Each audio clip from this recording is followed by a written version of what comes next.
What is up, guys? Welcome to episode 23.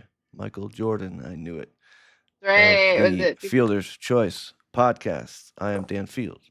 All the way to the left, Matt Giblin. In the middle, a little sick A Mrs. little sick. Angie Santamaro, 100 innings But I'm is here. taking its toll on you. Yeah. How are It's we a doing, real guys? it's a real thing, man. Yeah, I think whatever happened, like either my immune system was just wrecked after all that, and then I caught something, or it's just the first school bug of the year. Who knows? Whatever, I'm fine. Mixture of it all. Yeah, last week, not, I mean, a couple days, not last week, a couple days ago, not so much, but I'm all right. You cannot screw with the lack of sleep. It's a real thing. No, it really, the older you get, that really messes you up. My brain was fried to the point where I was like, do I maybe have some early onset dementia happening? Like, what am I saying right now? That would explain a lot for me because I don't sleep much at all. Yeah,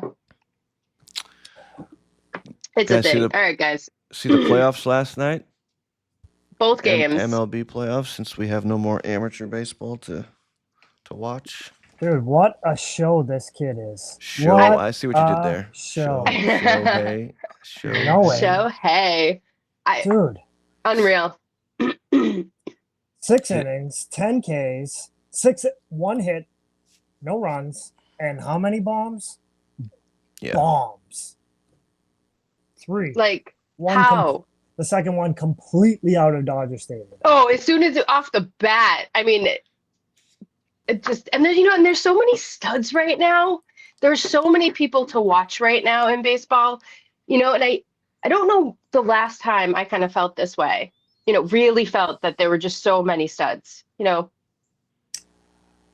What I found interesting about it all, and like I watch MLB Central like every morning. Those guys and whenever they talk about Shohei, it's always about like, wow, whatever he did like that night or the previous night is like something they've never seen. But then he tops it, And then he does it. I and know he does something else. and his teammates, like you saw the reactions, like they're like mystified like by him. Like Freddie's reaction was like, Loved it. Yeah, yeah. yeah. They just can't Like that believe it. that's what's most impressive about it is like his own teammates are just like they can't Hmm. explain it, right? Like Angie Right. was saying a little while ago, what Freddie said, they had to go over and And like poke just him. poke him. Yeah, just to make sure he wasn't like a robot. That was But our Mike Smith in the men's league. But it it it is incredible that we basically get to witness like a modern day Babe Ruth. Like right. And Judge was the big deal. Like, and Judge is still Judge. Like we can't deny that. But Shohei just has it all. And the thing that I love is he's so humble. I mean, you see his face after, and he's just, I mean, that's also, I think, Japanese baseball. We remember, like, Ichiro is very much the same, but he's just such a, like, this is his job. And it's like, if he didn't perform it this well, then why is he doing it? Like, it's a very different approach than you see with other players, I think. he makes the game look easy. This game is not that easy. That's the thing. He makes hitting a home run look like catching a softball. I mean, Like he goes and he punches out the side in the first, and then he leads off. Like doesn't even go in the dugout. Goes no, to the side, yeah, puts on yeah, his elbow guards, and yeah. then demolishes a baseball. I mean, absolutely Game demolished. over. Yep. If it's just he was born to do this. And obviously a lot of training went into it, but I mean, there are certain skills I think you have to have when you're a player, whether it be your eyesight, whether it be your ability to, hand-eye coordination, but he's just got it all. And I'm unreal. And how often do you see guys, who are paid that much money actually perform the way they Right. should On the for a guy biggest that gets paid stage. that much money? Like we're glad like he's on the Dodgers and he has a chance to be in the playoffs and we get to see this, because for so many years he's playing on an Angels team that didn't have a chance. But Right. Yeah. Right. what's also Right. incredible though too is they give him, as they probably should have, but he earns MVP for the series in just one game. Like I mean, he did nothing the entire series before that. He was Yeah. like 1 for 16. Like yeah. He's hot right now. It's incredible. Well, one of the incredible. reporters said something to Freddie Freeman, like, "Oh, do you think you're gonna go for like MVP or something again?" And Freddie's face was kind of like, "Are you fucking kidding? It's not me." Like, it's not like his face was just Yeah. like, "It's not me, bro." Yeah. It's funny. What But do you, no, they love him, and I think it's awesome. Yeah. what do you think? The Dodgers sweep I think it's whoever very they get? possible. I mean, mean, I hope not, I 'cause said I they should have always given the trophy beginning of the season before it started. Literally. Yeah. I mean, the they, Mariners, but they say that, like, it's ruining baseball, the lack of a salary cap, and they're gonna have to wrestle with this at the end of next season with the end of the CBA, and they're saying we're in for a lockout, and I mean it'll be interesting to see what happens. What free agents sign this winter, and where do they go, and how long do they go for, and but hmm man, watching that Dodgers team is something special. Yeah. I mean, I love yeah, Mookie Betts. I mean, that's why I'm such a Mookie fan. I mean, the mean- Dodgers actually were my first team, so I loved the Dodgers before I really kind of got into the Sox. I think I was like 5, and I was born in California, so I was like, no, the Dodgers are my team. But then, I'm a Boston girl, so that quickly went back to the Red Sox. I think around like 10 or 11. But so like the Dodgers have always had my heart, anyways. I Wouldn't just it be great remember if the Red Tommy Sox had Lasorda running onto the Lasorda field, fighting the yeah, mascots? yeah, love that. Wouldn't it be awesome if the Red Sox could have a guy like Mookie Betts? yeah. That'd be good. Yeah, Yeah. that'd be an interesting turn of events for the Sox. Yeah. But anyway, Anyway, we have another very special guest this week, episode 23, Joe Paolucci. He is the commissioner of the Futures League. He is the coach of Weymouth High School. He is the founder of Patriot Athletic Club. This man does it all. He's been around amateur baseball for a very long time, and I think we should bring in our special guest. let's do it. Let's do it. Ladies and gentlemen, welcome to the show, Mr. Joe Paolucci. Hey, Joe. Hey, Joe. Hey guys, Thanks you for doing? joining us. How we doing? Good. great intro. Thank you. Oh, thank you. Just for We you. had to add the claps. Yeah. Yeah, just for you, sir. Welcome to the show. How are you, sir? I'm doing good. How are you guys doing? Can't complain. Not Awesome. too bad. Operating Great at like 90. Yeah. Yeah, Angie. Yeah, not so much. Great combo about the game last night. I agree with Yeah. what Angie said about Ohtani. He was just born to play baseball. I mean that's and one of you guys also said that probably the best playoff performance of all time. Yeah. Easy, Unbelievable. right? Yeah. It's wild. Yeah, it was Playoffs, not incredible. just the regular season. Yeah. like, the biggest stage. Yeah. Yeah. Right. Yep. At the end of the season, like, yeah. awesome. Our grandfathers, fathers used to talk about, all the legends. I mean, my father wasn't old enough for Ted, but Joe DiMaggio and Jim Rice and all these guys. They talk about, like, we're witnessing like something that we're blessed in that regard. Yeah, for sure. But and we've been doing it for, I think, the past. I mean, think about Trout, Harper, Judge, and now Ohtani. I mean, it's just wild watching all of these stats just get blown out of the water year after year after year. Yeah. Yep. Didn't they didn't they used to walk bonds with like nobody on base? Yeah. Bases loaded. Yeah. Yeah. At some Bases point. loaded, yeah. Yeah, Oh, yeah, yeah. At some point. Giving up one is better than giving up 4. right, exactly. Yeah. Yeah, I'm it's a stats surprised game. after the second home run they even pitched to him, but these pitchers these days have egos and like, well, I But can get also it by think him. about it. How many people really are going to think he's going to get 3 bombs in one game? I mean, right? You hit one and they're like, all right, that was his one for the game. Right? How many people hit 3 in a game? I mean, Right. honestly, statistically, why not pitch to him after the first one, right? Like, he's not going to do that again. Yeah, he is. But even like you just said, you play the statistics. Well, even if he's a 400 hitter, which he's not, but even if he was a 400 hitter, there's still a 60% chance he's not going to get a hit. Right. So you take those odds and you pitch to him, but Yeah. And then he then shits on those odds. He's Yeah. We Baseball. It's a beautiful Yeah. game. talked to D a lot about it during his playoff run. There was kid Mike Smith, and after a while, like he had beaten them so many times, I was saying, let someone else beat you. Like he beats you, and he's every single time he gets a chance, like just pass the baton, like try again someone else, Right, because Mike had 3 walk-offs, right? Three So it was, walk-offs in 4 and they games. kept pitching to him. And I remember standing on the sidelines with Matt Borges saying, like, don't pitch to him, just walk him, like, don't. And they did. They pitched to him, and they won again.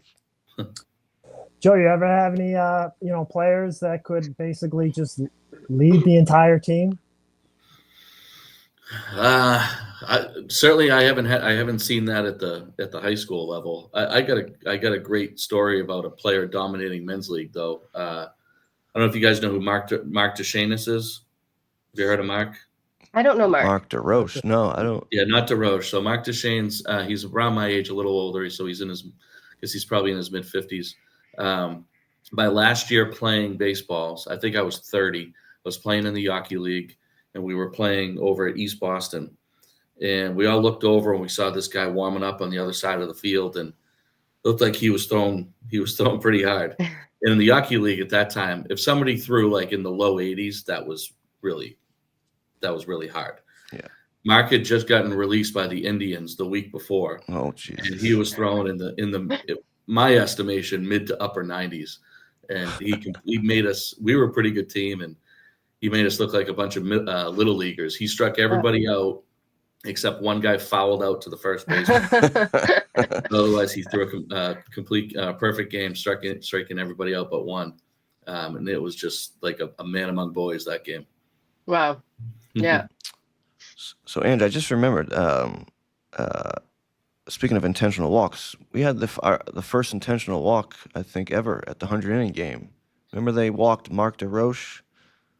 They intentionally walked Mark DeRoche so they could face – the pitcher could face his buddy because they had a bet if he struck him out. Oh, he had to donate $1,000 to ALS. Remember? Yeah. Although I think actually I was the first intentional walk in 2017. Oh, yeah. You got walked? Yeah. Because Zach had proposed to me at my at bat, and so they intentionally walked. It wasn't because they were afraid of me. Although Joe, I am, they call me Otani Jr. I mean, you had 2 hits. Yeah. Yeah. Yep. I just thought of that. But yeah. Sorry. That was funny. I can't remember who won that. Now I was probably delirious at whatever time that was. I think he grounded out. He didn't strike out. Did he? So. Oh. Yeah. So. Either way, it's $1,000 for ALS. But I'm like, why don't you just pitch to him next inning? I know. They let Mark bat next inning, but I was like, what? Everyone was so confused. Why he got intentionally walked in a charity game. Have you ever done the 100 innings, Joe? I haven't. No. I think a few times I tried to do it with my high school team a few years ago, but it just never worked out. I'd love to do it. I know it's a great event, but bring him next year. Yeah. Come on over to the first base side. I manage the first base side. Just come on over. I mean, sorry, third base side. What am I talking about? Third base side. How many years was this year? How many years was it? 22. 22. Yeah. I knew it was like 25. I knew last year was 25 or 20. Yeah, so 22. Is Kurt Schilling still coming around? No. So we used to do it for his organ. He was Kurt's pitch for ALS. Yeah. And at some point we had switched to the Angel Fund. The Angel Fund. Oh, yeah. I think it was after he left. After he left the Red Sox. Yeah. Yeah, his son came for a couple games after that. Yeah, and so did Shonda. But then I think they move to Rhode Island or something. I think they're in Tennessee or something. Oh, that's right. Well, he had a business in Rhode Island, which we all know about that. Yeah. That's what I was thinking of. We don't need to get into that. But Joe, you've been around amateur baseball for a long time. Can you tell us kind of about your background and how you started? I know you played at Northeastern. If you give us your experience. Yeah, sure. Yeah, so I grew up in Weymouth, Mass. Born and raised. I still live here. Played baseball at Weymouth High School. I was I guess you call it a recruited walk-on at Northeastern.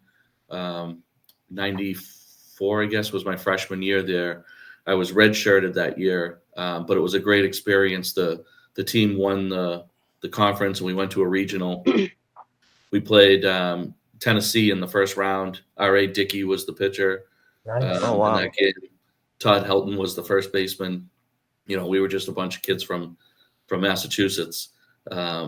But Mike Glavin was on the team, the current Northeastern coach. I think he homered in that game, actually. I met him the other day, or like Yeah. a couple months. We don't need to talk about that because it was terrible. But I met him. He's great. Yeah, Mike's awesome.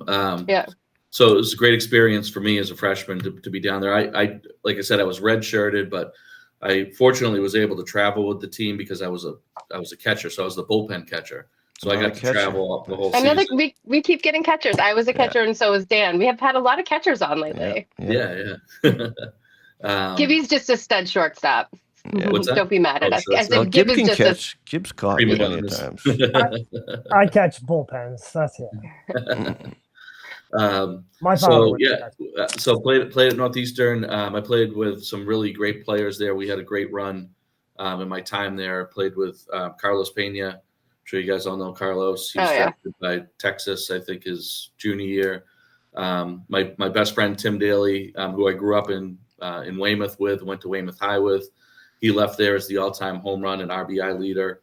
Greg Montalbano, the late Greg. Oh, amazing! Yeah, played with him. He was one of the best pitchers when I was there. I think he went on to be the Red Sox minor league pitcher of the year one year, maybe in like '99 or something.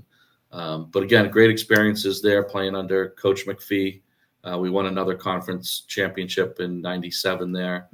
Another awesome experience was playing with Carlos and being able to see how he was scouted, basically, right? So I love to tell the story. So when he came to Northeastern, when he was a sophomore, he transferred from Wright State.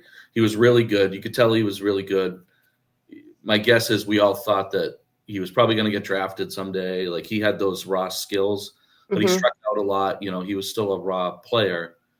Had a pretty good sophomore year, but then he got an opportunity to go down the Cape that summer. So the summer before his junior year, and he ended up, I think he went down on just a temp contract and ended up winning the league MVP.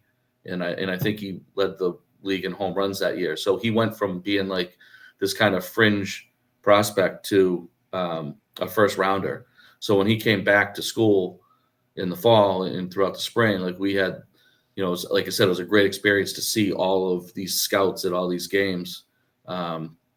Theo Epstein used to come and watch the games, and Pedro Martinez would drive his, $500,000 Mercedes over to watch him play. And it was just really, really cool atmosphere to be around. And I think he went 12th overall, maybe in the first round, and went on to have a really good major league career. Because he played for 2 years in the Cape Cod League. I'm not sure exactly. I know I went to watch one game and I left early. He ended up hitting a walk-off home run to win it. And I missed it.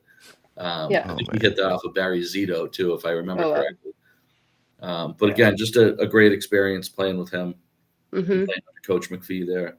I saw him because I grew up in the Cape on the summers and I used to go to all the games. I was a Brewster Whitecaps girl, but I remember seeing him in '97 when he played for another team down there. And I know he started with Harwich, and I can't remember what. I want to say he played with Wareham at some point. I think he was with Wareham at some point. So yeah, he probably did 2 years down there. Yeah. And then, so I guess after Northeastern, I wasn't a very good player, so I wasn't going to be a professional or anything, but played in the Cranberry League and in the Yawkey League. I guess for 6 or 7 years anyways, in both of those leagues. And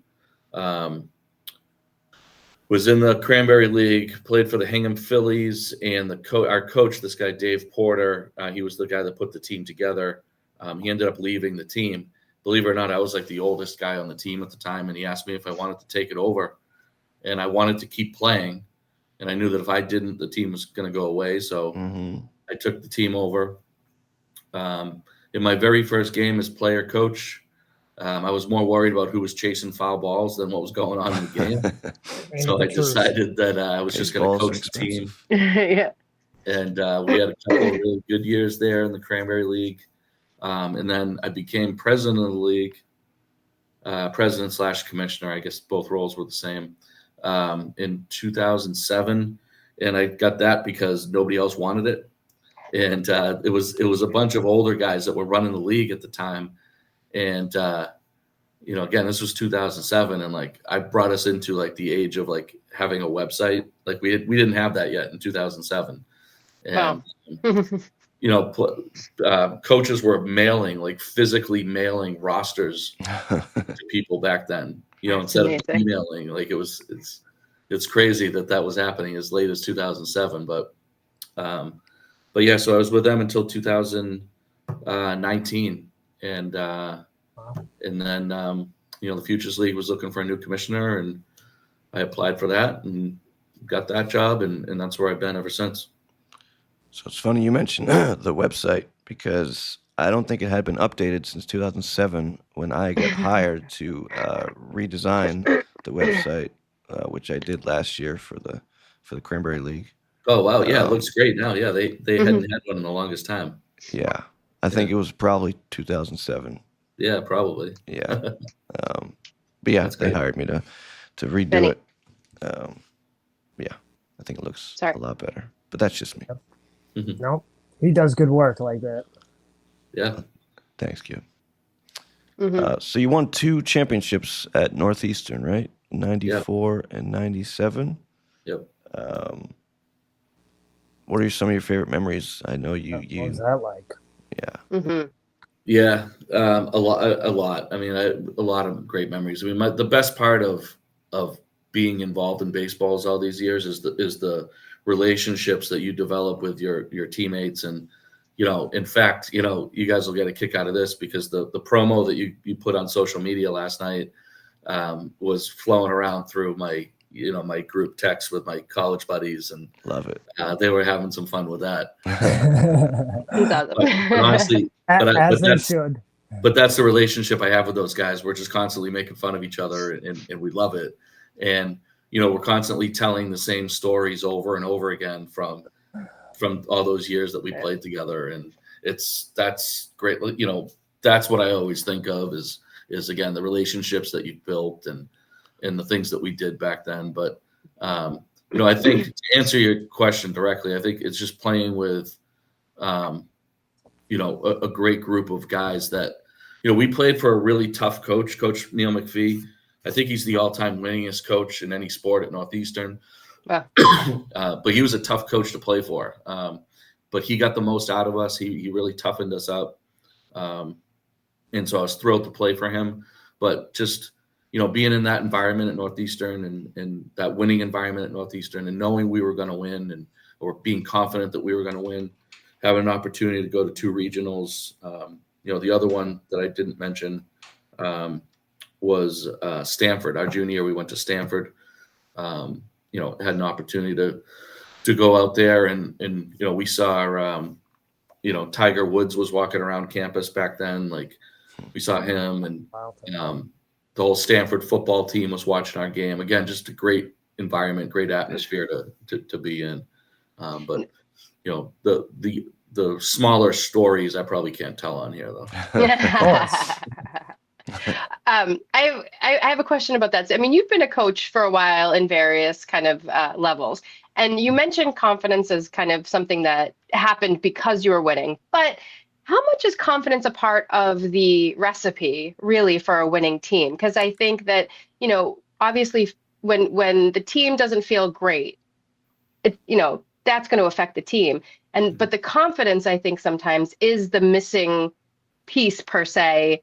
And even if you are already winning and the confidence is coming from winning, right? How much is that confidence a part of that winning? Yeah, that's a great question. I think it's a lot. It really is. And I see it probably more at the high school level than anything else. Mm-hmm. Because, you're dealing with an age group of kids that, they don't really know exactly who they are in life anymore. And, that, or not anymore, but yet. Yeah. And, their confidence level, it's really hard for them to get in the zone and have that high confidence level, we have Braintree in our league in baseball, and they've traditionally been, dominant in baseball, and they beat us because of that. Like, we've lost games to them because they've just had a more superior attitude. I know that is a fact. It's not always all about the talent. It's having that confidence and that sort of, arrogance that you're going to win the game no matter what is a huge ingredient that unfortunately can't be taught. But it's got to happen. It's got to happen organically. And again, to compare that to the high school level, you've got to get a really good group of leaders to come through and kind of set the tone for the whole program. And again, that's really tough because, there's not a lot of natural born leaders, at 15, 16, 17 years old. And Right. At Weymouth High, we've been pretty good the last 3 or 4 years, and we've been fortunate to have a couple of kids come through that have really been what I'm speaking of. They've been really good leaders, and I'm hoping now that they've kind of moved on from the program that their influence is going to stay and lead us forward to more wins. And this isn't a question that we kind of covered on, the list that we sent you, but it is something I'm interested about. So, right. So it's building up that confidence. And I do, so I'm a school psychologist. And so I deal with kind of this kind of issue often. Yeah. And I've offered my services to a lot of our sports teams because I think that confidence is contagious. Right. So if you get one kid who can, be that leader that you're talking about, even high school and beyond, right? Not just in high school. But if you can get one kid who can be confident and almost bleed that confidence out, other kids will jump onto that train. Yeah. And then how you take losses and not have that impact your confidence. Like, how do you, as a coach, as a manager, help with that process? Yeah. So it's hard. It's certainly hard when you kind of know what you have, and if the losses are piling up, that is really, really difficult. And I'll be honest, I've been poor at getting them to kind of turn the page sometimes. In baseball is actually the sport where you can do it, because typically you play so many games. In Major League Baseball, you go on a 3-game losing streak, it's not a big deal, right? In high school baseball, you're only playing 20 games. Every game is like a Super Bowl, so it is sometimes it's hard to manage their feelings, after, especially if it's a loss, a game we should have won and they lose. That's even more difficult. Yeah. So, I would love to have your services and come back to our team, because I don't think I'm great at it, but I know how important it is to coach them through those moments for sure. Maybe that's an idea. Every team has their own. Yeah. Yeah. Well, you mentioned it's contagious. Like, you remember, the movie The Natural. Remember they had that guy, the doctor, come in and talk to the team, and he kept saying losing is contagious. Losing is a disease. Yeah. Contagious as syphilis. Yeah. Avoid the clap, Jimmy Dugan. Yeah. I mean, you make a good point. I mean, at the high school level, there's a lot of things you can teach, but those intangibles, like, hey, I can't teach you how to hustle. I can't teach you your motivation. And you have to kind of learn how to lose. You have to learn how to win. You have to do it the right way. And I mean, that gets tricky when you're coaching different levels, because I mean, you can't exactly coach or teach that to your peers, So, and another thing too is, like, I mentioned Coach McPhee before at Northeastern, and he would just yell at us. I mean, he would break us down, but that we were men, that's okay. And you can't coach like that to high school kids, especially anymore. And good point, Gib. Right? The generations change, and what they are affected by or what they get impacted by is different every 5-10 years. So you have to evolve with the kids. You do. So I actually tell my guys point blank, like, I love it when coaches yell and scream. I love it. Like, I think it can be a positive, but I don't yell and scream at them because it's not in my personality to do it. And they'll see right through that. And I tell them that point blank, like I'll get mad at them, and they'll know that I'm mad, but I'm not going to embarrass them. I'm not going to make a big song and dance. It's not that I don't believe it. It's just that it's not who I am, and it'll just be disingenuous. So I try to stay away from that, because that's another thing high school kids will see right through that if you're being phony. Oh, yeah. Yeah. You know, but I do think, you know, the tough kids, the kids will, like, you've got to have toughness to play this game. And if you don't have it, you won't play it very long. No, Mhm. it's- You know? So So you got to pick and choose who you can kind of, you know, my catcher at Weymouth High School, you know, because I was a catcher, I hold him to a higher standard, and I probably pick on him a little bit more than anybody else, but I know he can handle it, and he's a tough kid, and he ultimately learns from it, I think. Yeah. My high school coach was a police officer, so he yelled. Yeah, he was a little crazy, but as a player, I actually appreciate that. You know, that he kept At least you know he us cares, right? right. Right. Yeah, Well, the passion exactly. comes through with that. And I think student athletes or students, kids, they want someone that's going to push them. They want someone who's going to care about what they're doing on and off the field. They need it. You know, I don't think that they have more. They don't have enough of those people that actually are paying attention and kind of give a damn about what they're doing. You know, so I think they look for it and they gravitate. At least the kids that want to get better, and usually those are the kids that are finding more success as they age, right? Yeah, absolutely. Yep. And and I think baseball is interesting, and unlike any other sport, I think that you can be the best team and still lose. Like, you can be better than whatever team and then still lose, even to a shitty team, because of just circumstance, because baseball is a hard game and baseball is so mental, and getting over that kind of a loss, I think, is really hard. Yeah. And baseball is that one sport too where it really comes down to the pitcher, right? So you could have a lousy team, but their pitcher's really good, and next thing you know, you lose 1-0. Or somebody's just having a hot day, right? Yeah, And somebody that you didn't that's going expect was just having a day, and you lose. Yeah. Agreed. Yep. So Gibb coached West Roxbury, and all three of us are umpires. I'm not sure if you knew that. And we do the high school level. But now I like you, all three of you, a lot less. I think I say a lot more. Understood. But right. we all live up in the North Shore, or else we'd probably be umping some of your games. Yeah. Yep. I used to say as a coach and as a player, I hated every single umpire I ever saw. Yeah. But now as an umpire, I think I hate every single coach I see. So. Yeah. So listen, I got to tell you that. So since you guys are officials, I got to tell this. So I used to coach JV basketball under my good friend Jimmy Dolan. He was the varsity coach, and my team was so bad. Like, we were awful. We did not win a game. We went 0-16. And I was just constantly screaming at the refs. I was just a baby. Like, I hated myself, but like, I just constantly was screaming at them. And then finally, in the middle of a game, the official's name was Sean McDonough. I believe he's the AD at Archie's now. Blows the whistle, and he comes running over to me. And I thought he was going to give me a technical.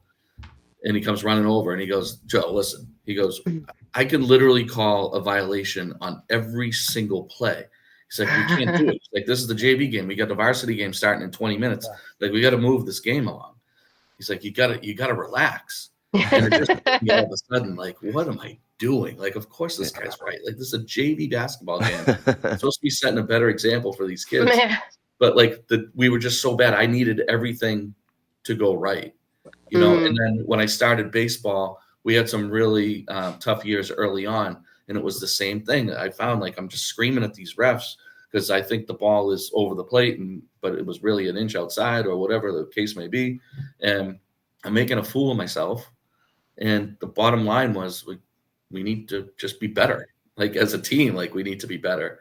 And the better we got as a team, and the better players we got, and the less I yelled at umpires. And now, like, a couple of years, I shake their hand at the beginning of the game, and I shake it at the end, and I really don't talk much to them during, but I just haven't needed to. But it's that's called aging.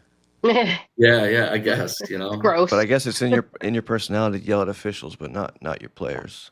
It is. It is.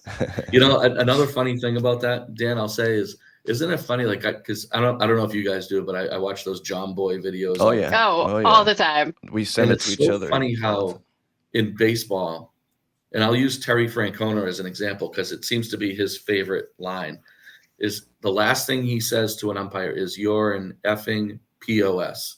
And he just walks away. And he does it all the time. And I'm like, that's probably the worst thing you could say to another human being. So if Terry Francona said that to that guy and they were at a bar or anywhere other than a baseball field, right. the police are going to come, right? Right. But in a baseball game, it's just like, okay, whatever, like, and you move on. You just accept it. Yep. But somehow it's Aaron Boone who always gets kicked out. I feel like Francona, right, he'll drop that and walk away, but fucking Aaron Boone every time. Yeah, he's relentless with the strike zone. Aaron fucking Boone. Joe, did you see the other night Max Scherzer's pitching and the manager came out to the mound to kind of take the ball from him and he blew up. John Boy did a little thing on it too. Like, how would you have handled that? One of your kids being like, "Yo, coach, get off my mound. I'm not coming out." Like that's a fine line. Absolutely. So I got a great answer. Depends who the pitcher is, right? If he's Max Scherzer, right, or in my case, if he's a high school kid that's super accomplished, he's a senior. Like we had a kid, Jack Reyes, last year, who's now at Holy Cross. If he did that, I'd probably say, "All right, buddy," and slap him on the shoulder and walk back. But, if it's a sophomore pitcher who can't throw the ball over the plate, it's probably going to be the last time he's wearing that uniform. Yeah. I love that confidence for you, but get the fuck off the field. I saw a video, a minor league game. The pitch, I guess he had walked like 3 straight batters, gave up like 6 runs, and the manager came to take him out, and he placed the ball on the mound. Yeah, I saw that. Yeah. Yeah, and the coach was like, "Pick up the ball and hand it." What are you doing? And then he bumped him, and then he bumped him like. Oh, I saw that. Yeah, I saw that too. Like, really? Like. Yeah. Or he's not pulling a Trevor Bauer and taking the ball and chucking it into center field either. So I mean. Yeah. Well, that dude's a loser anyways, but we don't have to get into that. Yeah. So I know we talked about the Cranberry Baseball League, but you were inducted into the Hall of Fame, right? 2019, which is pretty special honor. And managing the website, I've seen the list of players and coaches and umpires that have been inducted. So that had to be a pretty special moment for you. Yeah, that was cool. Yeah, I love the Cranberry League. I started as a player, I think, in 94, 95. And then, like I said, I transitioned into coaching and then as president. But I love the league. I love even where it's at today. My good friend Nate Charette, he's the president of the league now. Yep. And it's great baseball. And when I was there in the 90s, the baseball was incredible because it was. The Futures League, the NECBL, those leagues didn't exist. So like the top Division I players would go play in the Cranberry League. Or the Park League, or wherever they were from locally. But I remember like the Braintree White Sox, the Easton Huskies, and the East Bridgewater Royals at that time. I mean, they had guys that had just gotten released by pro teams, and they were still in their mid to late 20s, like in the prime of their baseball lives, just dominating amateur baseball. It was really good back then. I haven't seen too many games lately, so I don't know what the caliber play is like. But I mean, they got 13 teams, so whenever people say baseball's dead, I mean, I personally don't see it. It's just more baseball being played now than ever. You guys as umpires should know that because I'm sure you've got plenty of assignments between, high school and club and amateur baseball. There's so many games out there, but I love the Cranberry League. My 2007 Weymouth Phillies is being inducted into the I saw that the Hall of Fame this year. Oh, that's awesome! Teams. Congrats! And quite honestly, like we had a horrible playoff run that year, but we were the first team other than Braintree or Easton to win the league in 25 years. No. So it showed so we were kind of able to kind of break up their dominance a little bit, but yeah, I'm still really good friends with all those guys. They're like little brothers to me. So I'm looking forward to that Hall of Fame dinner. I mean, Braintree's still Yeah. dominating. It's Yeah. incredible. The They're number good of at championships they're they've good at had. everything baseball wise. Even like this Yeah. summer, I had to watch their little league team go to. Yeah, I was going to both. say from Little League and up. I mean, those Right. guys are Yeah. just like, it's something in the Yeah. water. Yeah, They're all drinking the same water. yeah. Yeah, but I mean, to kind of get back to the same point, like they're developing a strong base. Like right at the start, Right. at the little league Right. level, I think a lot of these towns, this is where they're kind of missing the boat. Is that same kind of enthusiasm, whatever you want to call it, isn't there? And the leagues, at least the men's leagues now that at least we're a part of or we umpire in, the ones that are thriving for the same reasons, and the ones that are kind of fading away and not doing so well seem to have some correlation too about why there's that disconnect too. And it's not so much that baseball is dying. We think, if I could speak for all of us, is that just the type of young player and talent is just different than what it was when we were younger. You agree? You disagree? So I think the better players are better today than they were in our day. Like the top guys, I think those top guys are better. But I think back in our day, like just if I compare like my high school team to when I played to now, like we had 12 guys that were good. Now it's like you got 5 guys that are good, maybe 6, and then it really tails off. So I think because of facilities like the one that I own, and we've got a million of them all over the place. The year-round training is a real thing, and kids are better because of that. I never did that because I played basketball in the winter, but it didn't matter. I wasn't falling behind because everybody else played basketball or hockey or wrestling. So everybody's always doing something else. Nowadays, there's a lot more kids that are specializing. We were talking about Ohtani earlier, and guys that are throwing 100 miles an hour, like that's because the training I think has improved. Yeah. But I also think that at some point 100 is not sustainable to anybody. Yep. Right.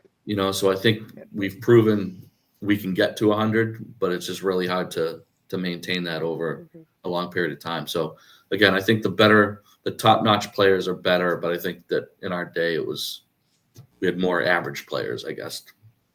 Well, I think baseball is hard, right? Baseball is hard. Yeah. And one of the things I think that happens is you get discouraged early. That kids are now getting discouraged early. They can't hit the ball. And you're not statistically, you're not supposed to be able to hit a little round ball with a stick, right? And so it's hard. And I think that kids are getting discouraged and I see it all leaving the the sport.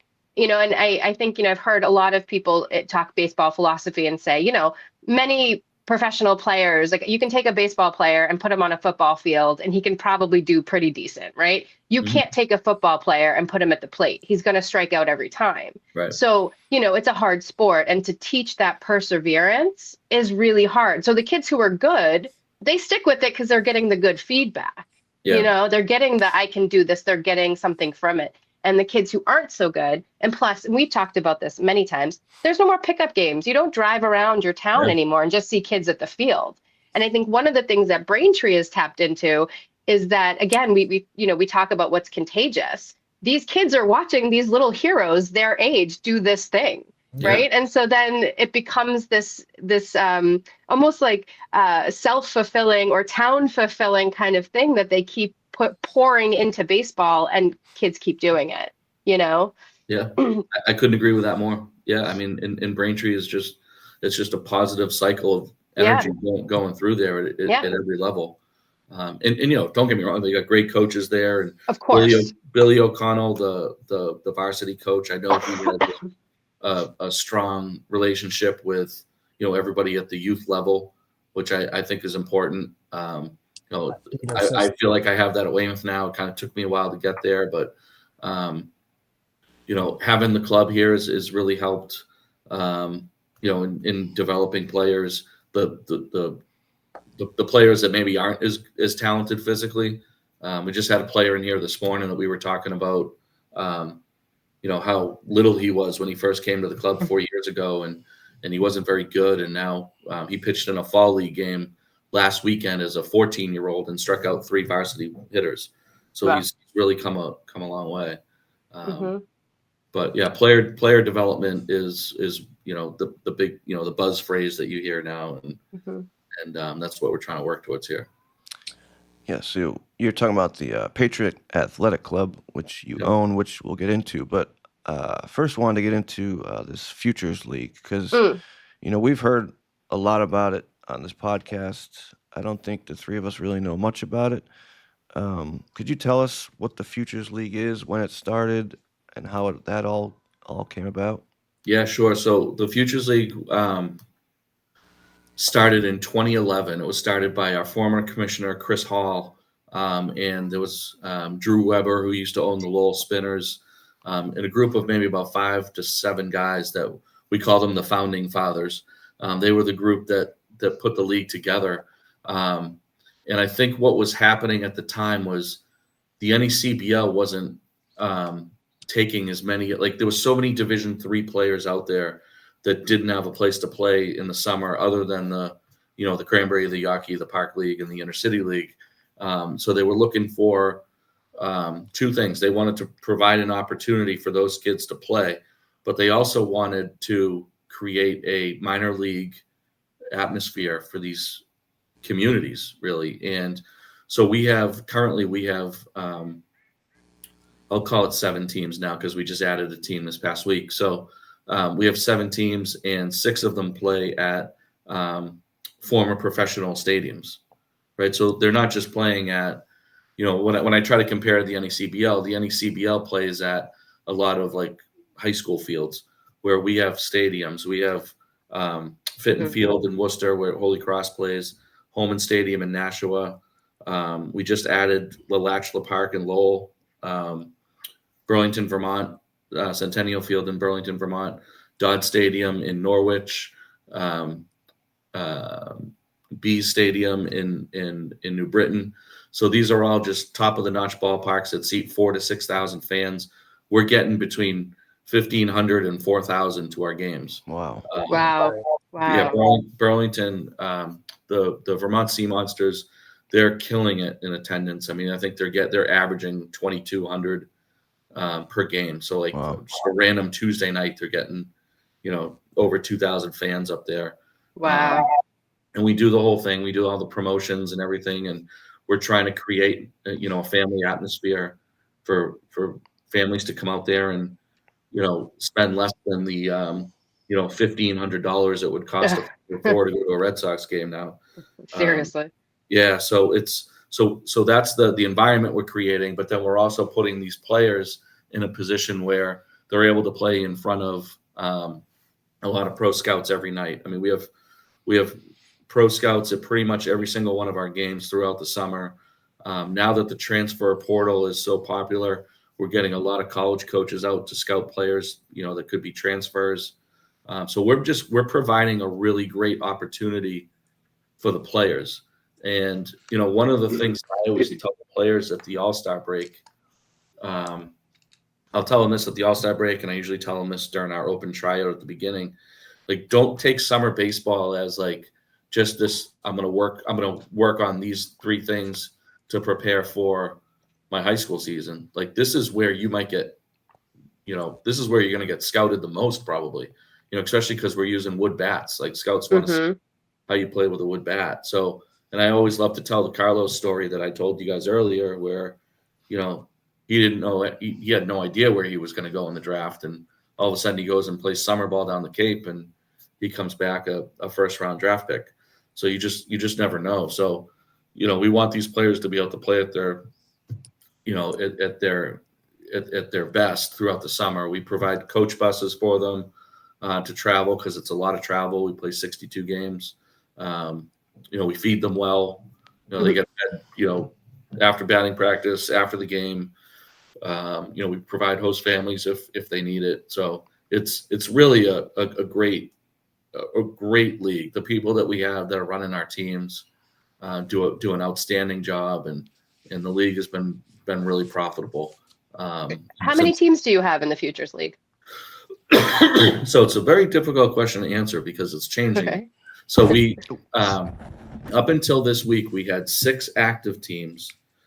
Pittsfield is a member of our league, but they've been dormant for the last 2 years because they're trying to build a new stadium.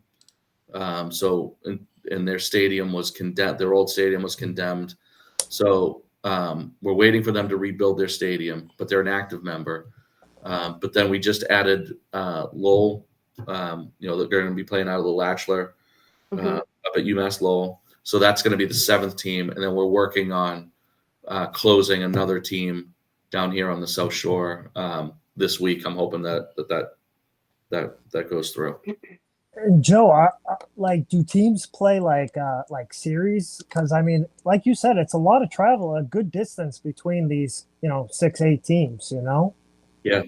So the only time we play series is so teams can choose to play a series if they want, and some teams will choose to play a 3-game set up in Vermont. That way, you can just go up there once and be done with it. But to be honest, like taking on the added expenses of hotels is not something the owners would prefer to do. So. We just make sure they travel in first class, and they get home late sometimes. But one of the things that we've done, you guys will like this. One of the things that we've done to avoid those 14, 15, 16 inning games is if the score is tied after the 10th inning. I'm sorry, if the score is tied after the 9th, you start the 10th inning with a runner on second base. If it's still tied, we go to a home run derby. Oh, that's awesome. Love that. Yeah, like the All-Star, awesome. like the All-Star game now. Yeah, so that way we know, we can kind of control, like, hey, no matter what, 3 hours is probably as long as we're going to be out here, 3.5 hours maybe, because they put that rule in. I think it was before I got here, like maybe 2017, because they had a bunch of those high teen inning games. Kids were getting home at 5 o'clock in the morning. And then having to play a game later that day. So that was just one way for us to kind of control. What do they do? Like a 3-on-3 matchup? Nope. So it's just 1-on-1, 2 rounds. The coach can choose to switch. Like if his guy just seems like he doesn't have it, they can call timeout and they can switch. But yeah, it's just 2 rounds. I want to say in 2020 when Ben Rice won the MVP. He had I think he hit 25 home runs in one home run derby. Wow! I'm pretty sure we sent that tape it got on ESPN. I think we sent that tape to them. That's awesome. Wow. Are there any more unique rules that the league has besides the home run derby? Extra inning? No, that's probably the most unique one. I mean, we do a couple of years ago we tried to do a modified Savannah Banana game with a couple of weird rules. I said we could do it as long as it didn't drastically affect the play on the field. So one of the things they did was, and it was more of a promotion because it was a kids' day. They had the kids, they packed the house with kids on field trips. But one of them was if there's a strikeout in the 3rd inning, the guy has to get a pie to his face. I thought that was pretty funny. So little stuff like that we've done for promotion. I love the foul ball. If somebody catches a foul ball, I love that if a fan catches a ball. I think that's just so much fun, and it makes it's for the kids, so that's just awesome. Yeah, I had a question about the. Oh, sorry, go ahead, Joe. I'll ask after. I was just going to say I went to the Bananas game at Campanelli Stadium in Brockton a few years ago, and Doug Flutie came in to pitch, and the place was going crazy because Doug Flutie's there, and then he got a foul pop-up. The guy right near the on-deck circle caught it, and Flutie ran over and high-fived the guy, and over just a regular foul ball that went in the stand. So that is sorry, fun. I didn't mean to cut you off. Oh, no, that's okay. I cut you off. But this is a random question, and I heard this a long time ago, and I just want to know if the rumor is true. And I don't know if any of you heard this, but so the Brockton Rocks are in the Futures League. Does Bill Murray really have something to do with the Brockton Rocks? I've heard for so long that he either was part, something, or was giving money or was funding. I don't know. Is that true? So he was. So the Rocks. Oh, he was really? Okay. The Rocks are no longer part of the league. They left last year. They went to the Frontier League, which is independent. Oh, okay. But yeah, when they, because I'm from this area, I think it goes back to the early 2000s when the Rocks first came into the Can-Am League. Bill Murray was part owner, and he would show up from time to time. Right now, they say Jim Rice is a part owner, but I think they basically just give him a couple grand to show up and take care of his babies. And it's not a bad gig. Yeah, right. So I don't know if he's actually officially on the books, but yeah, so the Rocks left last year. They chose to go to the Frontier League. Attendance wise, I don't know if it's going very well there. I've heard rumors about them knocking down the stadium. I've heard rumors about the Futures League going back in. So who knows where? So we'll see. Yeah. Joe, are your teams privately funded? And my other question was, how do they go about their recruiting and adding to their roster? Yeah, great question. So the league itself, so my office is a 501c3 nonprofit, but each of the teams are their own separate LLCs. So that's another place where we differ from the NECBL, whereas the NECBL is just nonprofit across the board. But our owners are, these are guys that, I'm not saying this as an insult, but like a lot of these guys, this team is like their sports car they take out on the weekend. Like they've got other projects and other businesses and everything that they're focused on. They just love baseball so much that, they've invested a lot of money in these teams, just for the passion of it. And, but they also want to turn a profit. Like I said, Vermont is doing really well. Nashua does really well. Norwich, like everybody is profitable in our league. And then to answer your question about the players, so each team has a different guy that's responsible for building the rosters. Some teams it's the general manager. Some teams it's the field manager. Some teams have a director of player personnel. But their job is to develop relationships with college coaches. And like I'll give an example. I'll use Northeastern as an example. Northeastern has a great relationship with all our teams. So their assistant coaches will call up and they'll say, hey, I got these 4 guys. We want to send, I got a pitcher, a catcher, a first baseman, and an outfielder. I want to send these guys to you. Great. We'll take them. It's not like the general manager in the sense of like, I got to go out and get a right-handed third baseman or a left-handed bat. It's more like pulling all these players in, and then it's now the manager's job to get them playing time. And it's really difficult. We have a 40-man roster. We have the same roster size as Major League Baseball. Wow. And we play a third of the games that they do. So it is kind of hard to find playing time for everybody, especially at the beginning of the season. So I know you guys are killing it with attendance because I saw a video from a few years ago. This young kid was the 2 millionth fan. Yeah. Was that like 5-6 years ago? Yeah. So I think that was my first year. So that was 2019. Yeah. Yeah. 6 years ago. Yep. Yeah. And the kid was like, and you gave him you gave him a bat, some free tickets. Yeah. I'll give you the backstory to that. So, we knew we were coming up on the 2 millionth fan, but like, how do you determine who the actual? Yeah. Right. Yeah. So, Worcester at the time, they were the best team in our league attendance wise. And so we used them and we just said, who's one of your best fans there? Like who's a season ticket holder that's, loyal to the team and they mentioned this kid's name. And so I called the family, I let them know what we were going to do. So it was a surprise to the kid. The parents knew what was happening.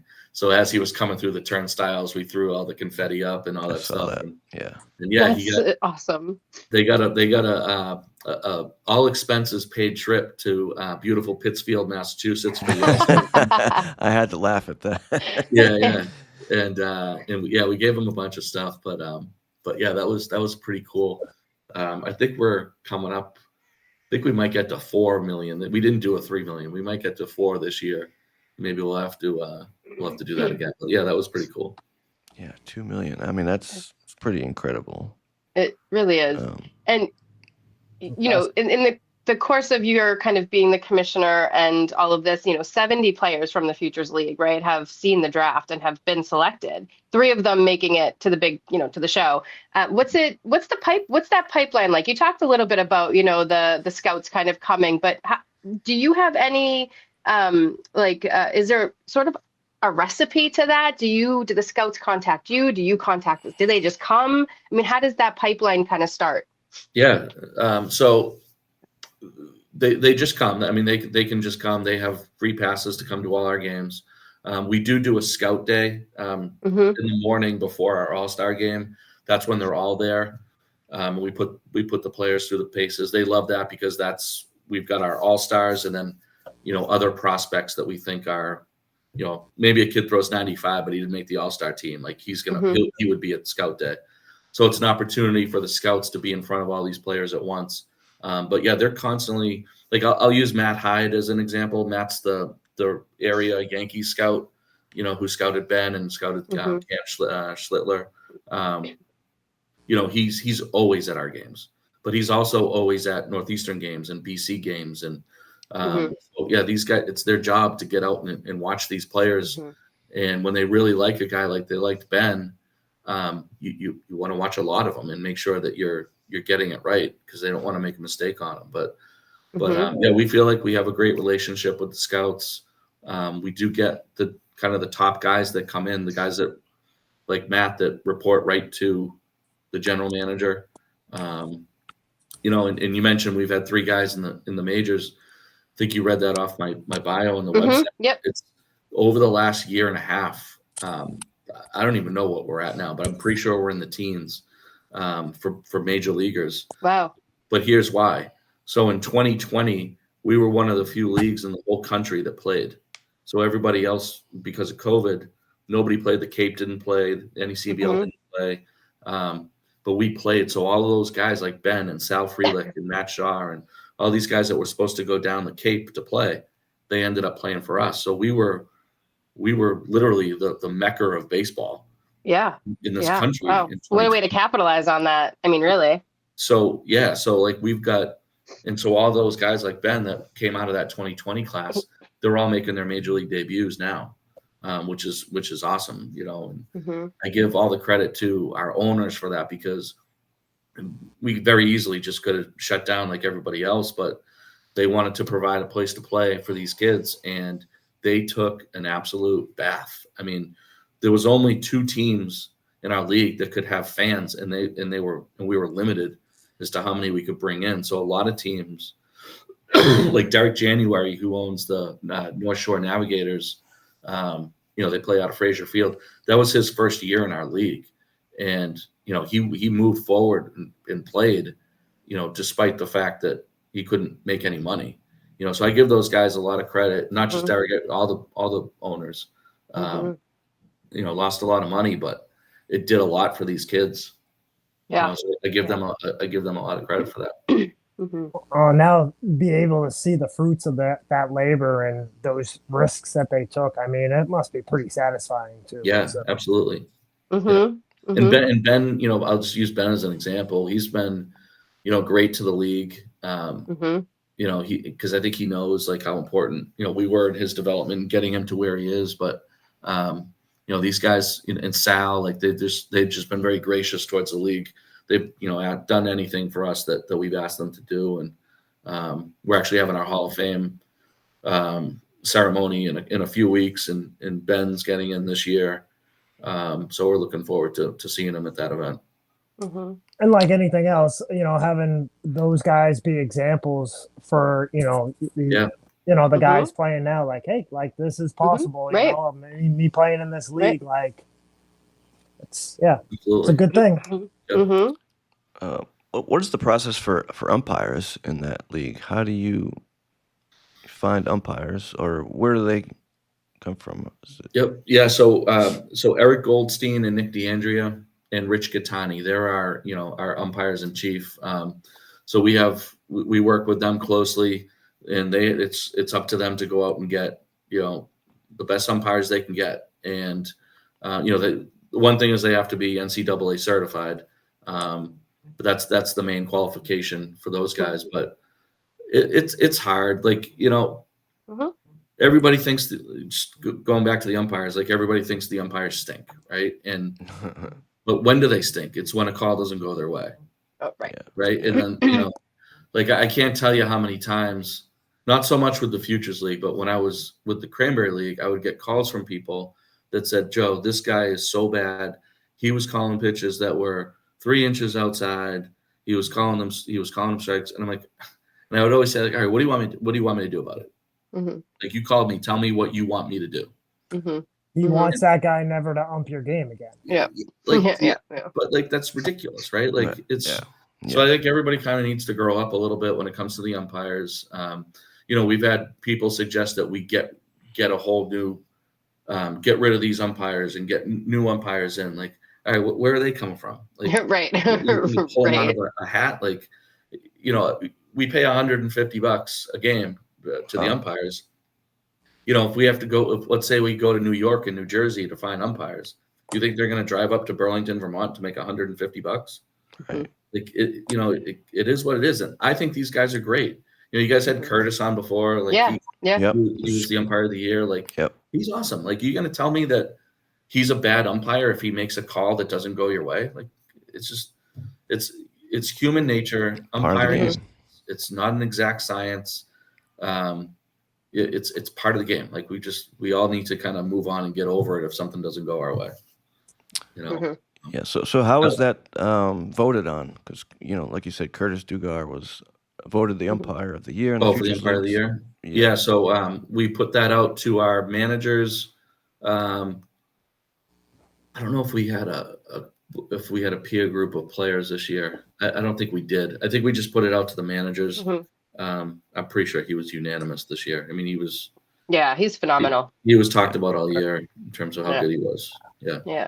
Joe, do you guys use that? I mean, in our men's league, we have a 400 hitter, keeps track of all of our stats or whatever. You guys use anything like that? And there are ways for, managers to kind of evaluate umpires, if they're on time, how professional they are, whatever, those options are there. But do you guys have anything like that where, obviously you guys must keep track of stats and box scores? Yeah. So we have Point Streak that we keep track of our stats through. In terms of the umpires, Matt and Eric and Rich created I think it's just a Google form, but they're required to go on and evaluate every umpire after every game. Oh, that's awesome.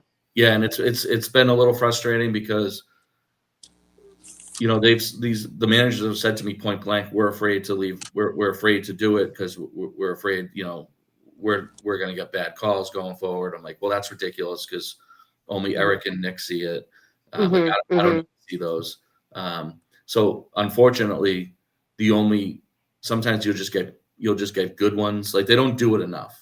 Like, they literally have to do it after every game in order for it to have real value. Otherwise, you're just going to evaluate a guy when you're pissed, or you're just going to evaluate a guy after. And we've heard that before. Yeah.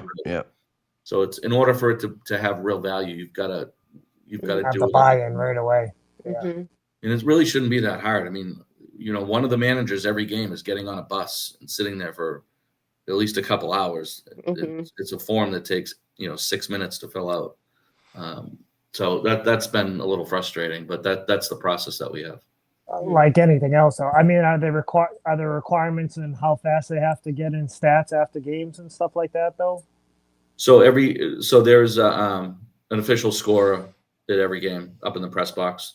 The teams employ an official scorer. So the stats are all done, as the game's moving along.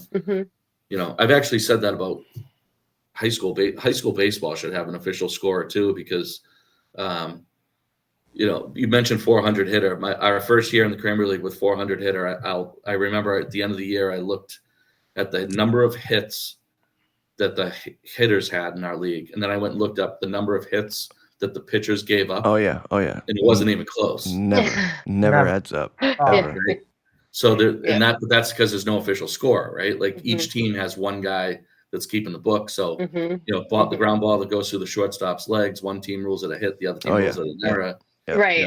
And so high school baseball is the same way. Like, we had a kid throw a no-hitter years ago, and my buddy was coaching the other team, and so it was in the newspaper. They threw a no-hitter, and the next day he called me. He's like, "That wasn't a no-hitter. He's like, that was an error of it." I'm like, "Gave up 3 hits." We've had the same. Well, what about that play that wasn't an error? Right. Mm-hmm. A hard one. Me and Danny have wrestled with the same thing, going back with the other team, trying to match up things. Mm-hmm. Yeah. Not easy. No. Yeah, you just need one person that's the official score and what they say goes, but then you got to pay that person, and Right. that's where the whole process falls apart. Oh, that's a fun job. Yeah. So we've heard this on this podcast time and time again that I'm assuming your biggest competition is NECBL and the Cape League, and we continue to hear, which I'm sure you'll love to hear this, that those leagues are dying out because of leagues like the Futures League. Players are choosing the Futures League over the Cape League, which used to be, obviously the premier league for college players to go to. So why do you think it is? I mean, would you consider it a competition? Like, and how do players decide where they want to go? And do you have an influence in that decision? Are you trying to push them one way or the other? Yeah, so it's a really good question, and we've struggled with this for years, because the way that I would label like the prospect, right? The prospect that we get is and the owners in my league are going to kill me for saying this, but it is kind of true. I feel like the Futures League is kind of like the freshman team, the NECBL is the JV team, and the Cape is the varsity team. Mm-hmm. And we've always wondered, like, why aren't we the JV team? Like, why aren't we, like, the Cape is the Cape? We're not competing with them, right? We're not competing with their history, and it's just a different business model too, right? Yeah. But the NECBL is very similar to us, and I mentioned our facilities. Our facilities blow theirs out of the water with a few exceptions. I mean, they have Fraser Field, and they have Sanford, Maine is a great stadium too. But for the most part, they play on glorified high school fields, whereas our guys have professional locker rooms and Mm-hmm. and 4,000 to 6,000 seat stadiums. So it's why haven't we been able to leapfrog them? And we are having this conversation at a golf tournament with the Northeastern coaches, and one of them said to me, he's like, a lot of the players want to see on their baseball reference page Futures League, NECBL, Cape. And he goes, I don't know why. He goes, it's just the way it is. That's what the players want. And then another coach, it was actually Coach Cobb, who's their pitching coach. He said to me, he just said simply, what's your goal? Like, as a league, like, what's your goal? Is your goal to be better than the NECBL? And the answer is no. The goal is to just be a really great league and make money for our owners and provide a good opportunity for the players. And when he said that, I stopped worrying about it. Mm-hmm. He's right. Like, that's a great league. I played in that league a million years ago. I love that league. I love a lot of people that are involved in it, but they're not us, and we have a different business model than them. I think they're more baseball centric people that are in that league than are in ours, which is fine. But yeah, we're not necessarily competing. It's just we're just trying to provide the best product we can for our players and for our fans. Mm-hmm. Good answer. Yeah, I think one of the things that the Cape Cod League has is just a history, like a rooted history of like where everybody in college wanted to go. Yeah. You know what I mean? This like very kind of elite, invite only, like kind of like one of really the first that I remember kind of being at that level when I was a kid, when I used to go watch games. And you said glorified high school. I mean, but some of them, the Whitecaps play it in elementary school, right? Yeah. But there was something about that almost, not mythology, but kind of, something about that history there that I really think did originally draw the players to that newer leagues don't have yet, just because they have this benefit of time and of so many players' names that are notable in the MLB and have been notable in the MLB that, that's where, because baseball is a kid's sport, right? Baseball keeps you young. So when you hear like your player was in Cape Cod, like you're going to want to go play on the Cape. But as these newer leagues evolve, like you're going to create that same history, I think. Well, do you know why the Cape is the Cape? Like why the best players go down there, or the history of it? It's because major league teams could send a scout down the Cape and they could go and watch any player on any team within a 20-minute radius. Right. You're just right. Yeah. So if you told a scout, hey, I want you to go scout the Futures League, Like, right, well, you might be in Burlington, Vermont one night, then you're going to be in Mhm. Norwich, Connecticut. You know, whereas the Cape, you could just throw them down the middle of the Cape someplace, and they can Right. just Four drive games. wherever. Right. So that's why the Right. Cape No. became the Cape. But then it's also, you know, such a great vacation destination for families, and all these teams have the camps during the day, so it's great for the parents to be able to drop the kid off in the morning while they go to the beach, you know, or they do whatever during the morning, and the kids are playing ball. It's just a great environment, you know, for people. So, but again, the Cape, like, we're not even trying to get to that point. I don't think.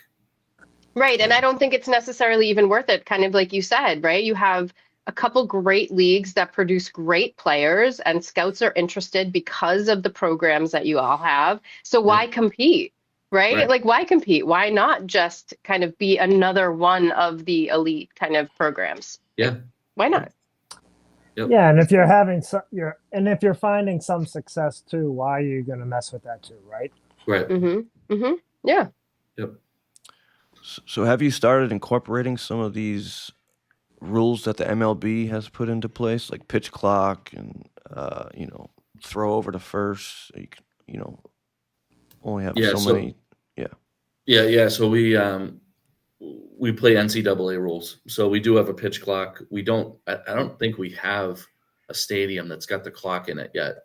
But the third base coach manages the clock, I think.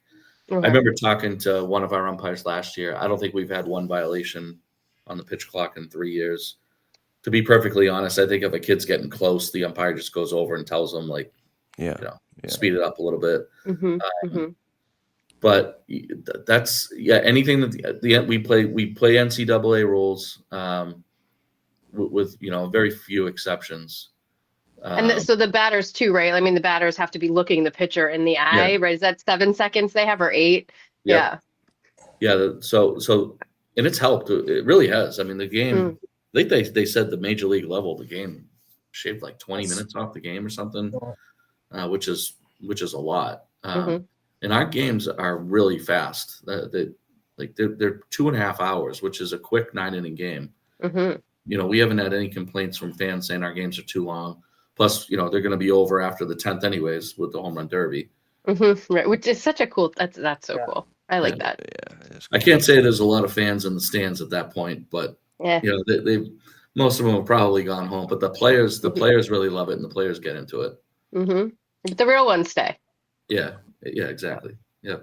A little difficult too, trying to equip some of these stadiums too with all the technology and cameras and stuff that you need to kind of track some of that too. So I mean, that comes with a hefty price. So yeah, we've had managers ask about replay, and we're like, who's going to pay for the cameras? You know, like you said, like you got to have to get really good cameras. They have to be in the same exact spot in every single stadium. Oh yeah. Like with 8 different angles, different ballparks. Yeah. We have talked about it. We have had those discussions, but it's just not feasible at this point. We do have our league meeting coming up next week, and one of the things we're going to talk about is technology and whether or not we want to bring TrackMan or Yacker or one of these other. I mean, we could be your crew, right? You could just be like, send it to the studio, and the 3 of us can then just be like, he was out. Yeah. I mean, we do live streams. Do you live stream any of the games? Yeah. So we have a Huddle. We have a deal with Huddle.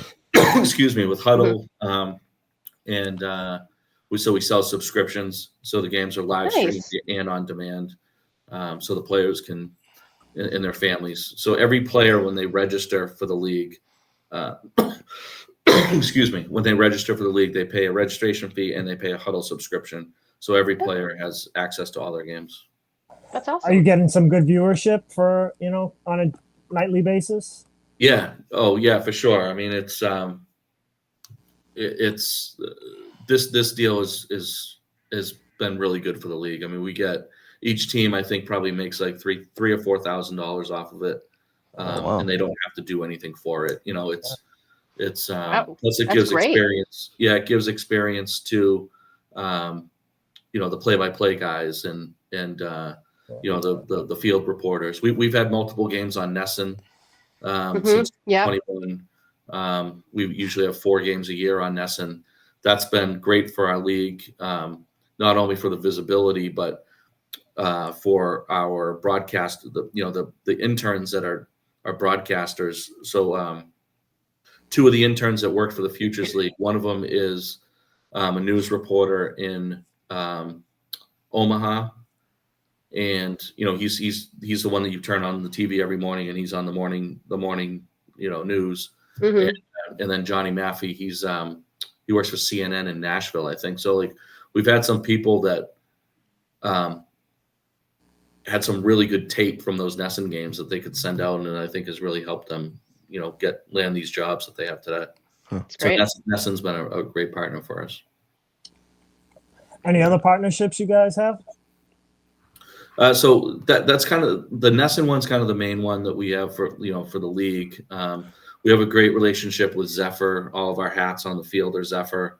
They give us a really good price that makes it so we're in it with them through the long haul. But then individual teams have their own bat deals, batting glove deals, like things of that. Like when I first came into the league, I tried to get a bat deal for the whole league through my friend Rob Zorian.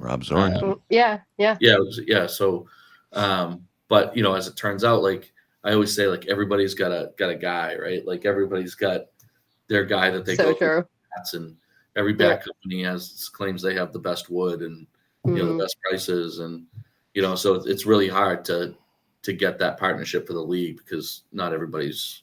Plus, even the players, right? It's kind of hard to tell the kid. Yeah, hey, got to use this bat. I was going to say that's got to be hard. I mean, everybody has their bat, right? Their model, their make that they just trust. So that's hard. Yeah, shout out to Rob. He he's a great dude. Recommended you for the Rob's show. The best. Rob's awesome. So on top of being the Weymouth coach, being the commissioner of the Futures League, you also somehow have time to run the Patriots Athletic Club. Can you tell us about that? How that all started? Yeah. So we opened in 2021. We're in Rockland, Massachusetts. So I had worked for Dunkin' Brands, Dunkin' Donuts, for 13 years. I was loss prevention manager there.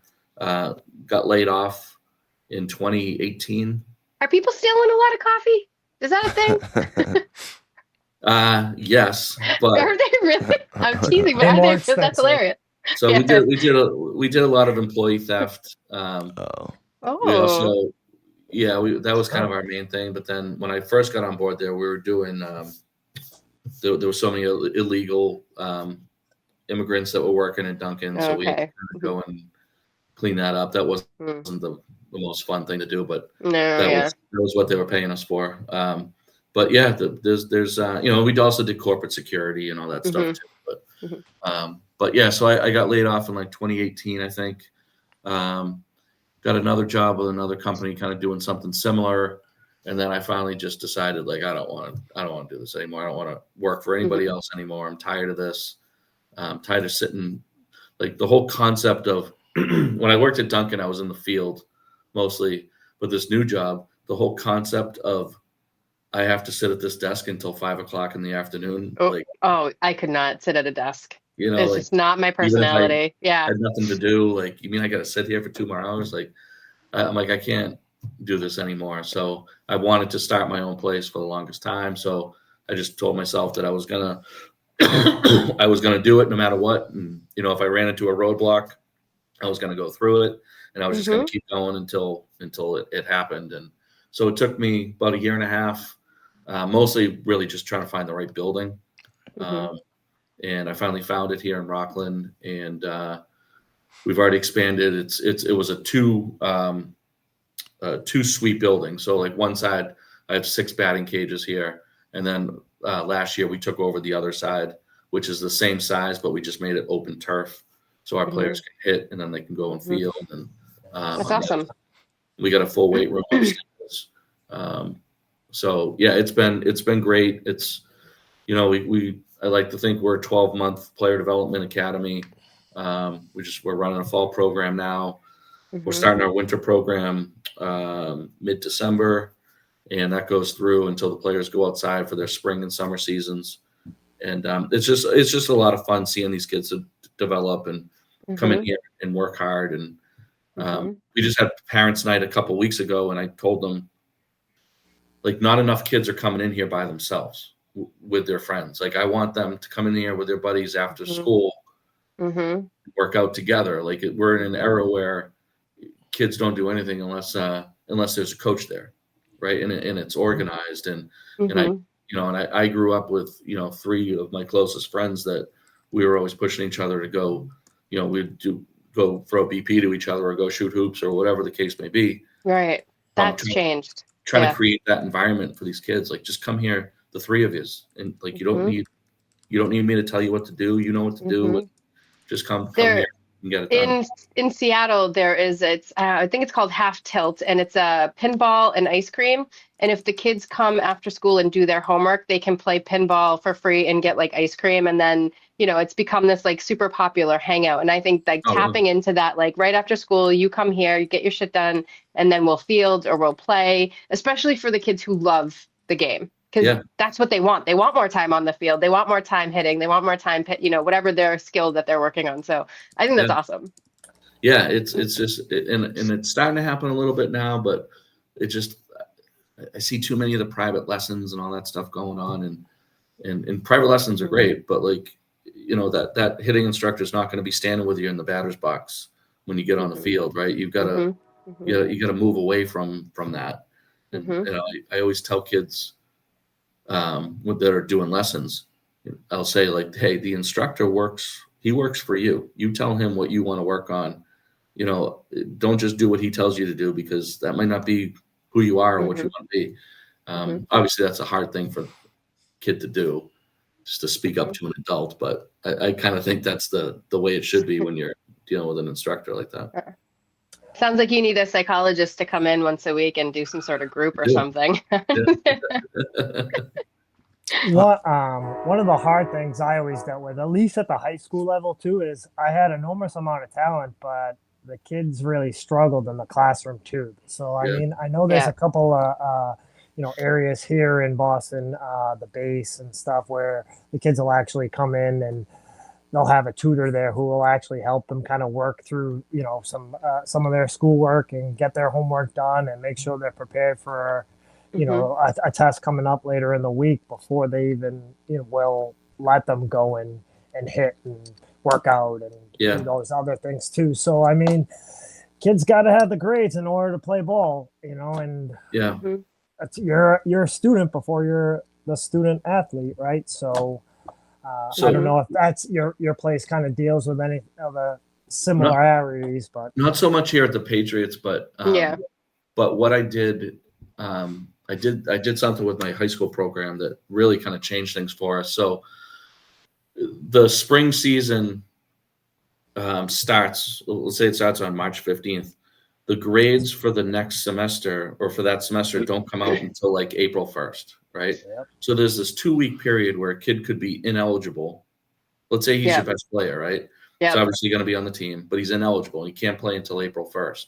I had so many of those kids. It was becoming such a distraction, right? And then if you get off to a slow start, and now all of a sudden you're putting this kid in the lineup and he doesn't deserve to be, because so I go to school now. I guess 4 years ago I started this. I had to get approval from the athletic director, but I said, if you're not eligible on day 1 of tryouts, you're not playing. And I said, I don't care if you're my senior captain or if you're a freshman. If you're not academically eligible on 315, or if you have any chemical health violations, you're not playing. I said, I'm not dealing with the distractions. And so I go to school in September, and I tell the kids that, because I don't, I want to make sure they know the rules. And it really has helped. So we've had no kids since then that have been ineligible, because I tell them too, like, listen, it's public school. Like, if you make some type of an attempt, you'll pass the class. Like, go sit in the front row and just, pass your homework in, and you'll get a D. it's not like we're setting these really high expectations where you got to get all A's or you can't play. So, Right. but that has made it so we've only got serious baseball players here, because if you can't go like, how can I trust you to, go in and get the last out or get a big hit for me when I can't trust you to do your homework? Something as simple as that. So that's certainly really helped my high school program. Yeah. I've gotten a lot of positive feedback from the parents and from the school department about it. The first year that I did it, one of my best players, he was a 3-year starter. He was ineligible and he couldn't play, and that was a nightmare for everybody. But I told him, like, he wanted me to change the rule. I'm like, I stood up in front of 200 kids and said, "This is what we're doing. I can't go back on that. I might as well quit. I'm gonna do that." Right. It's We have I was just going to say, it's also the advantage that, the suburbs have against, some of the inner city schools and stuff. So, it's just although what it is. I would say, in Somerville, kind of in our district, we're kind of like a mix. Like, we definitely have a very kind of wealthy population that kind of have those benefits, and we do have a population of lower income students. However, I will say we have a policy where they can't get anything below a C if they're going to be on their team. And for a lot of the kids and some of the ones that actually I see weekly, I say to them, well, how dedicated are you to the sport if you're not willing to do your homework? Because if you're not willing to do your homework, and very similarly, Joe, like I say, I wouldn't want you on my team. If you're not willing to sit down for 25 minutes and do some homework to be on the team, then you're not a player that I want on my team anyways, because that means you're not going to work hard for me in the rain when our coach, back in 1999, and when I was old, but, we would, if it was raining, we still had practice. We were just sliding, right? Or we did not stop. And I want a player who's not going to quit on me because it's too hard. Yeah. Yep. That's what it's all about.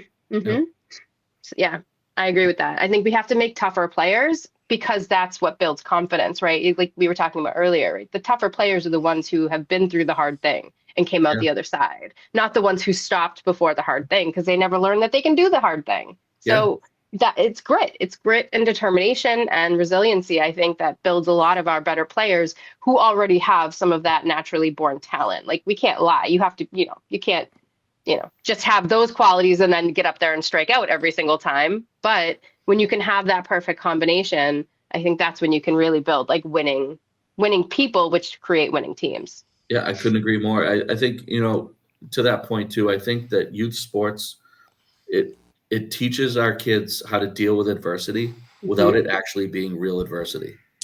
Right. But to them it is, right? To us, we know, and to them 100%. It's like real. Not making a team, not making a varsity team, or not playing, or going over 3 with 3 strikeouts. Like, that's real adversity to them. But you and I know as adults, like, it's not a big deal, right? Right. But it's teaching them a certain level of adversity. So when real adversity does hit in their life, at least they can know how to deal with it. They can handle it.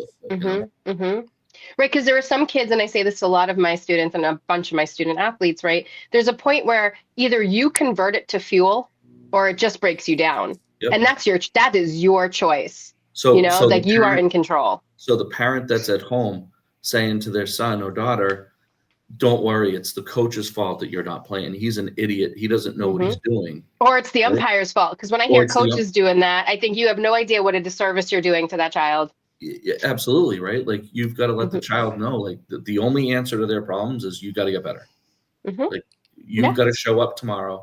Like, my daughter, I said she played soccer at Weymouth. Her senior year, she barely played, and this is kind of a longer story, but like the parents all wanted the coach to get fired. The coach is like a really good friend of mine, and he's had unbelievable success as the girls' soccer coach at Weymouth. But there's a group of parents that don't like him for whatever reason. And they were recruiting me to go against him and to try to get him fired. And I just lost my mind. And I'm like, because they thought that I would be the guy to go to because my daughter's not playing. And I'm like, she's not playing because the 2 best players on the team play her position, and she's not even close to being as good as them, and they're not coming off the field. That's why she's not playing. If she wanted to play, she would have worked harder in the weight room, and she did all those things. She wasn't lazy, but like, she just wasn't better than those people. Like, that's the answer, and that's okay. Right. Yes. That's okay. Everyone thinks they're little Johnny or Well, everybody sees themselves through their kids, right? So like they think it's them not playing. I'm not starting. Coach isn't starting me as an adult. Like, no, it's nothing to do with that. You don't go to practice every day. You don't see who's working hard, who's not working hard. It's just I get so frustrated with that stuff. And it's hard. It's hard to navigate because we've definitely have it, like we were saying earlier. There's just a different generation of player and parent, right? So when you're navigating both personalities, it's really tough. I think we're all probably about the same age. Like, I think we're the worst generation of parents, to be perfectly honest. Obviously I mean that generally, not individually, but like we've babied them, we've coddled them. Like, the number of pictures we've taken of our kids and that, like, I think there's like 3 pictures of me as a kid that exist. I think there's 3 pictures of my kids from every day of their life that exist. It's just we've completely turned. We've grown up in a different world. But I have this conversation with people all the time. I definitely love like my independence and confidence, which I get from being like kind of like a latchkey kid who was just allowed to like play on the street until 8 p.m., without anybody knowing where I was. Yeah. But we were also the emotionally neglected generation. So then we just overcompensated when we had 100%. Kids, right? So all of the awesome things about being a kid of the 80s, we then were like, oh my goodness, like I need to now like love my inner child. But now we've created these kids who think that they're all Shohei, right? There hasn't been a minute that I haven't known exactly where my kid is. Like I have her app, I just didn't know where I was for 90% of my childhood. Because we know how many times we might have died or could have died or should have died doing the shit that we were doing. Nor did my parents want to have an air tag on me. No, they did not know. Go play. Yeah, exactly. It's so funny. Yeah. See when the street lights come on. Yeah, exactly. If I'm home. But your website is patriotsathletic.com, right? Mm-hmm. Yeah. Nice website, by the way. I was taking a look at that last night myself. Very fancy. Much better than BillBelichick.com. Did you guys hear that recent viral? Yeah. No, I didn't see that. I didn't either. Check it out. Yeah. Apparently, Bill Belichick's girlfriend, who works for him, put it together in 5 minutes. Runs a lot of their meetings. It was a meeting that that came out. Yeah, you just look it up on Google. It's pretty emasculating for Mr. Belichick. How the mighty have fallen. Yeah, I don't know what he's doing. But Joe, I wanted to ask you something. Going back to amateur baseball, so this is something we talked a lot about on the podcast as well. This EMAS Classic, which I know you were involved in when you were a commissioner. I found this wonderful picture. All the commissioners of each of the League, Yucky League, Park League, Intercity, and Cranberry. Yeah. And, we talked about this for a while. It's something guys wanted to try and bring back. Was this the last year that you guys did it? And do you know why that ended? Why it just stopped? So that picture, I believe, is from the first year that we did it. I feel pretty comfortable taking credit for that. I think the first year was my idea. Yeah, I know Dave and Rick and Walter, we had ideas, we had conversations about doing something. None of them just logistically made any sense. Mm-hmm. I think I came up with that idea, just doing a quick 2-day tournament. To be perfectly honest, I think it fell apart because of the Cranberry League's reliance on the Stam Usual tournament. So the other leagues don't play a mutual tournament, and the Cranberry League does, and it's been very good to us over the years. And we've had teams like Braintree that have had tremendous success. They've won, national championships through it. But the problem with the mutuals is they start mid-July. So you can't. And when you have teams that are trying to prepare themselves for this tournament, for the mutuals, they don't want to waste their arms at essentially what comes down to a scrimmage game. So I believe the the Cranberry League might be getting away from them usuals. I'm not 100% sure on that, but if that happens, I don't see why they can't bring the Eastern Mass Classic back. I know the years that I was there that we did it, it was such a great day because the competition on the field is what it is, but it's seeing all those guys that you might have played college ball with or against, but you don't see them very much. Getting all those guys in one ballpark for the weekend was always fun for me. So I'm hoping they bring it back. And there's always that question, which league is the best league in Boston? Yeah. And that's, a way to prove it. I mean, yeah. Yeah, absolutely. And because there's no real way to prove that other than just to play, right? And I think you do, again, like leagues are doing themselves a disservice if they're not getting their top players there and their top arms and just going after it for a weekend to see who is the best. I'd love to get it to a point where, the leagues could have their own championship series. Let's say that ends mid-August, and then you have a Final Four. That'd be awesome. That would be cool. Yeah. I think that would be. Well, they started doing interleague play last year. I'm sure you know. I remember Dave McKay and I, we had set up a home. This was years and years ago, but we had set up a home and home where we were going to go to Dorchester and he was going to come to Weymouth, and they were supposed to come to us first. And, he called me at like 3:00. He's like, I got 6 guys. Like, I can't.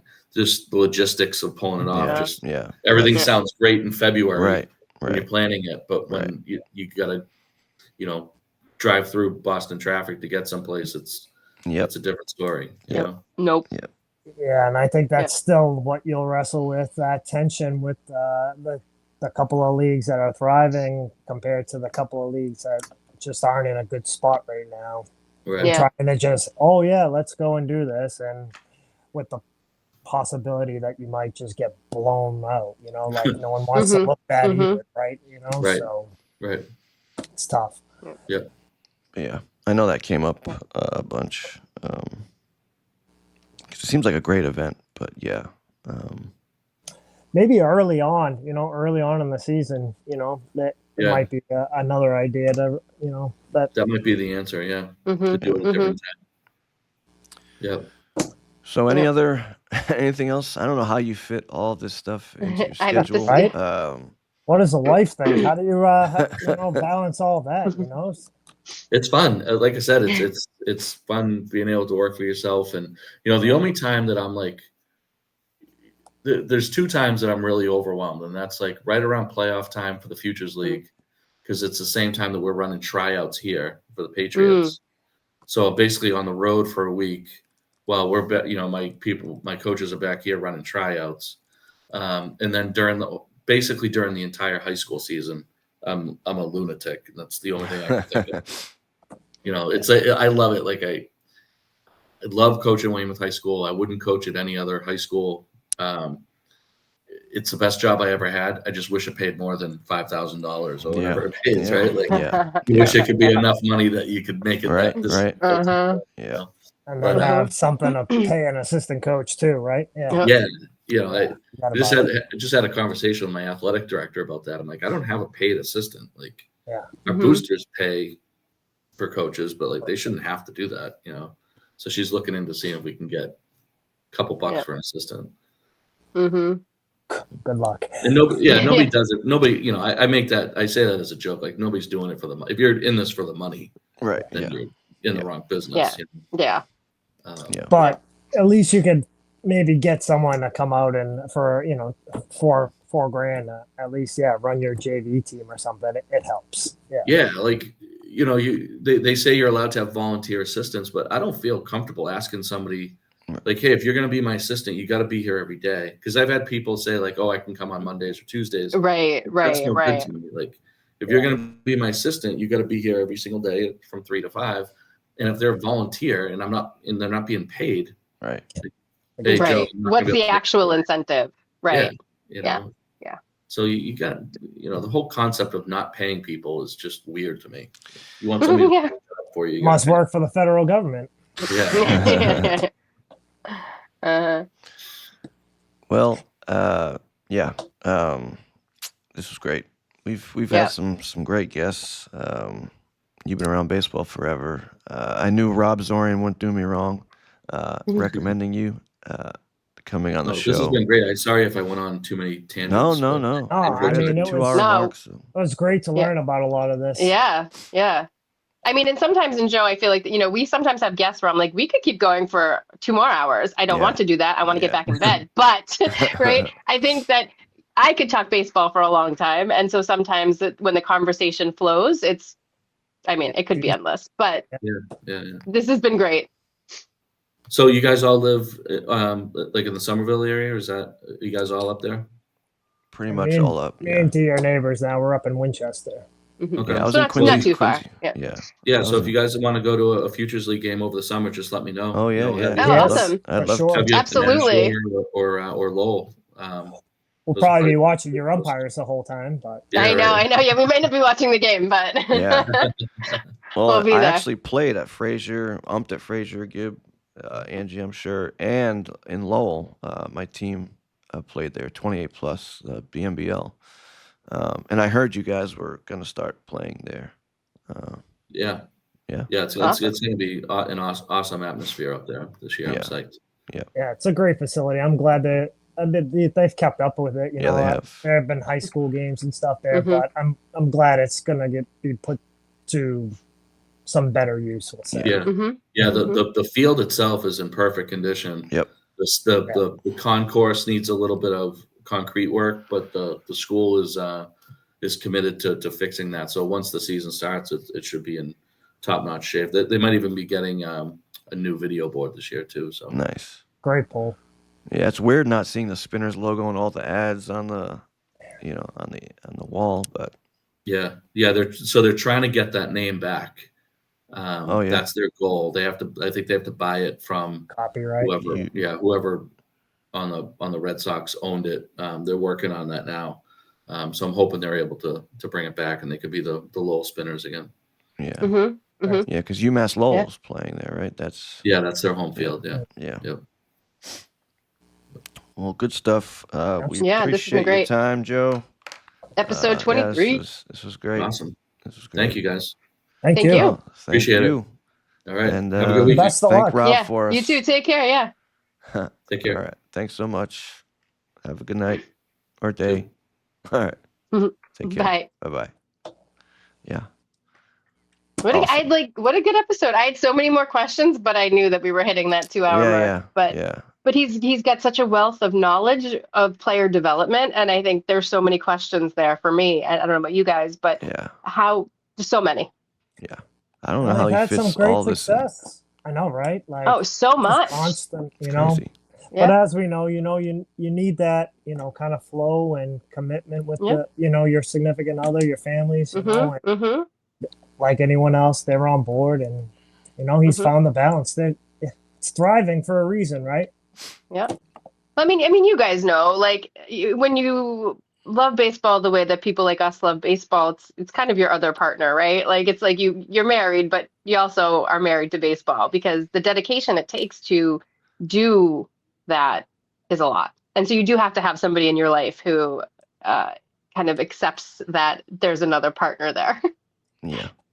Sure. And I mean, the leagues that are thriving are, we've seen it now, there's somebody that's that committed to its purpose. And, it takes that. And it takes a full-time job to make sure that it's still growing and it's there for what its purpose should be, right? It's giving all these other players and guys opportunities to play ball, and they're trying to play in good stadiums, good facilities, and kudos, man. And like that the salary isn't always monetarily wealthy, right? That it pays dividends, but it's not always money too.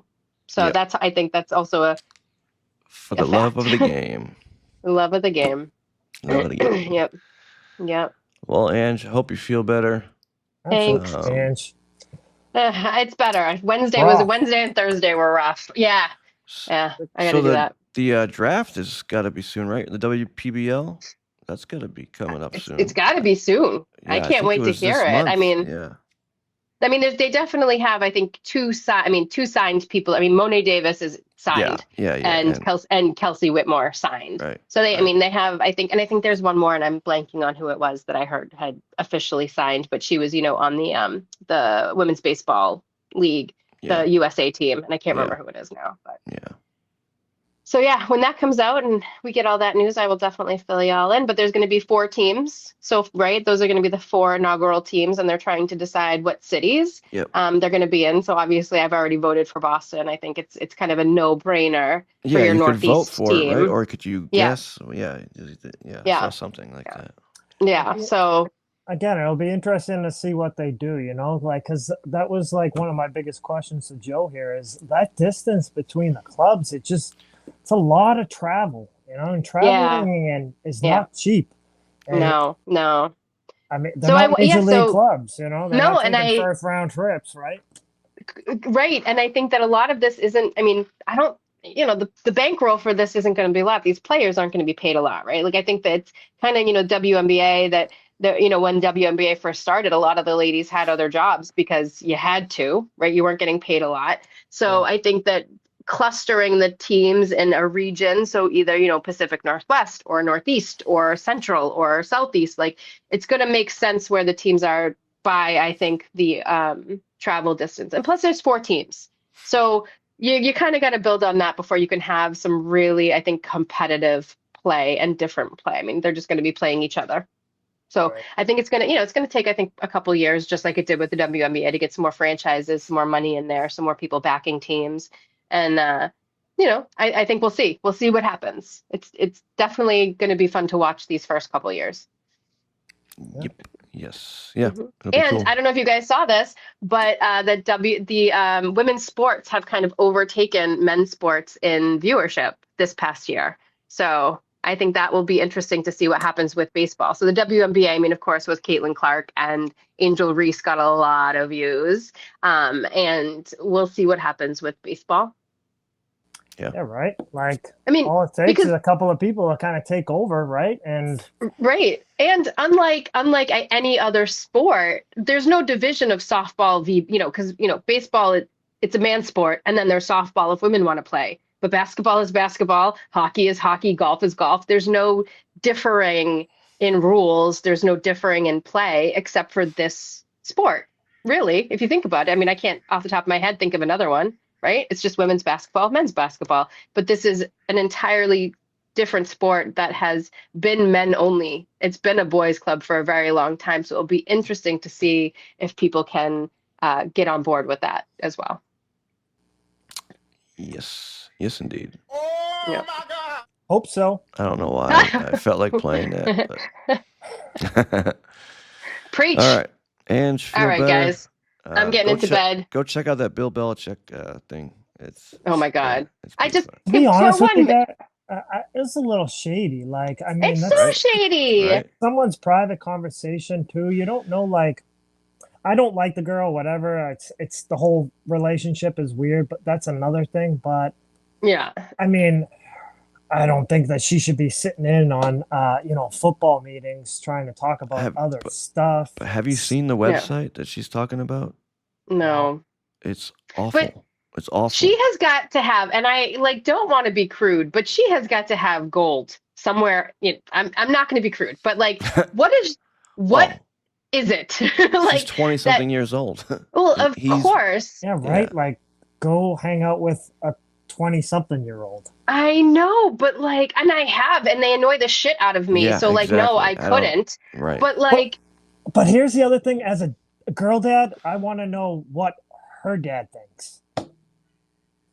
Right? Matt, though, but I think you're a good girl dad. I think there are girl dads out there who are like, yeah, that's my you know what I mean? Bill Belichick. They see Bill Belichick before they see their daughter. And I think that's something we see in society. You're a good girl dad. I mean, it's a good point. Like, my wife has someone she tutors, and now she's in college, but they just had parents' weekend, and dad was like filming his baby girl, like chugging and whatever, like.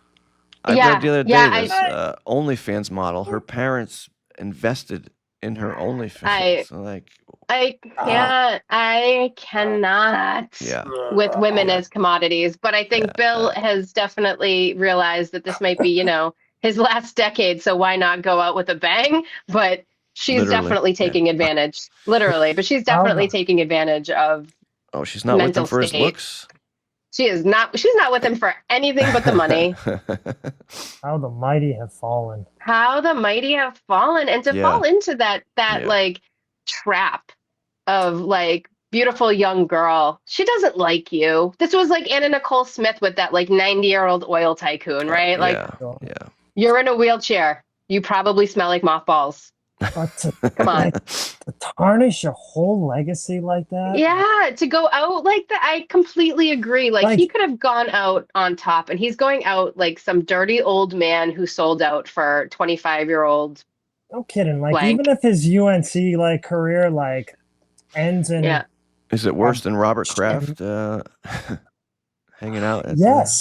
Yes, it is. No, it is, right? Because you go and, go to a massage parlor once, get your rocks off. We all know what that's about. Good for you. Go home. More than Do you know what I mean? You're not, well, yeah, but, sex work is work, dude. Like, hey, pay them what they're worth. The guy wasn't married. He wasn't, in a monogamous relationship or whatever. Like, go do you, bud. But I mean, exactly. This whole thing, like, Belichick's like, what of it? Yeah, but doesn't realize how, number one, how I think people are, or maybe he doesn't care how people are looking at him. Oh, no. But he looks so whipped. Like he looks, and there's just no good word for it other than he just looks so whipped. Oh, yeah. And so, this big, strong man was, leading this dynasty. And now you look like you're being, puppeted by a 25-year-old who looks like. He is. Yeah.